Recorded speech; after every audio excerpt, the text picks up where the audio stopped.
வணக்கம் மக்களே. திராவிட முன்னேற்றக் கழகத்தின் தலைவர் ஸ்டாலின் அவர்களுக்கு தேர்தல் ஆணையம் போட்ட அதிரடியான உத்தரவு. விளம்பரத்தை உடனடியாக செய்ய வேண்டும், ஒட்டுமொத்த ஊழலையும் வெட்டு வெளிச்சத்திற்கு கொண்டு வர வேண்டும் என்று தேர்தல் ஆணையம் அதிரடியான உத்தரவை பிறப்பித்துள்ளது. நண்பர்களே, நமது சேனலுக்கு ஒரு சப்ஸ்கிரைப் மற்றும் ஒரு லைக் மட்டும் இந்த வீடியோவிற்கு பண்ணிருங்க. அதாவது 2026 சட்டசபை தேர்தலின் பொழுது போட்டியிடுகின்ற வேட்பாளர்கள் தங்கள் மீதான குற்ற வழக்கு விவரங்களை தொலைக்காட்சிகள் மற்றும் செய்தித்தாள்கள், இணையதளங்களில் வெளியிட வேண்டும். வாக்குப்பதிவு முடிவதற்கு முன்பாக சுமார் 48 மணி நேரத்திற்கு முன்பு 3 முறை விளம்பரம் செய்ய வேண்டும். இது ஸ்டாலின் உள்ளிட்ட வேட்புமனு தாக்கல் செய்து அனைவரும் செய்ய வேண்டும். திமுக மட்டும் கிடையாது, அதிமுக, பாஜக, நாம் தமிழர், விசிக போன்ற கட்சிகளுக்கும் பொருந்தும். ஆனால் இதில் பாதிக்கப்படுவது யார் தெரியுமா? திமுக மட்டும்தான். ஏனென்றால் திமுகவில் இருக்கக்கூடிய அமைச்சர்கள், எம்எல்ஏக்கள் அனைவரும் மீதும் அமலாக்கத்துறை அதிகாரிகள், சிபிஐ துறை அதிகாரிகள், ஐடி போன்ற பல வழக்குகள் நிலுவையிலும் இருக்கிறது.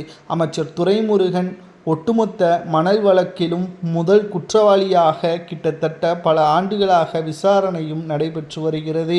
KN நேரு, பொன்முடி, செந்தில் பாலாஜி, உதயநிதி போன்றவர்கள் மீதும் வழக்கு விசாரணை தொடர்ச்சியாக நடைபெற்று வருகிறது. இப்பேற்பட்ட ஒரு சூழலில் இவர்களது உண்மைத்தன்மையை மக்களிடம் விளம்பரங்கள் செய்ய வேண்டும். என் மீது இத்தனை வழக்குகள் இருக்கிறது, இன்ன காரணத்திற்காக வழக்குகள் பதிவு செய்யப்பட்டுள்ளது என்பதை விளம்பரமாக வெளியிட வேண்டும் என்று புதிதாக தேர்தல் ஆணையம் உத்தரவை பிறப்பித்துள்ளது. இத்தனை வருடங்களாக இத்தனை தேர்தலில் வெளியிடாத இந்த அறிவிப்பு இந்த தேர்தலில் வெளியிடுவதற்கு முக்கிய காரணம் நம்பகத்தன்மை. நமது வேட்பாளர் மீது எந்த ஒரு கரையும் கிடையாது, ஊழல் கரையும் கிடையாது என்பதை மக்கள் முதலில் தெரிந்து கொள்ள வேண்டும் அல்லவா? ஆனால் திமுகவின் அமைச்சர்களும் எம்எல்ஏக்களும் அப்படி செய்ய முடியுமா? நிச்சயமாக முடியாது. ஏனென்றால் அவர்கள் மீது எல்லாம் ஊழல் வழக்கு இருக்கத்தான் செய்கிறது. பொய்யான வழக்கா என்று கேட்டால் நிச்சயமாக மக்களுக்கு நன்றாகவே தெரியும். இவர்கள் மீது வழக்குகள் இருப்பது உண்மைதான். இவர்கள் செய்த ஊழல் காரணமாகத்தான் தற்பொழுது சேகர்பாபு, அமைச்சர் தங்கம் தென்னரசு, துரைமுருகன், பொன்முடி, செந்தில் பாலாஜி கிட்டத்தட்ட கரூரில் மிக பிரம்மாண்டமான பங்களாவை கட்டியிருந்தார்.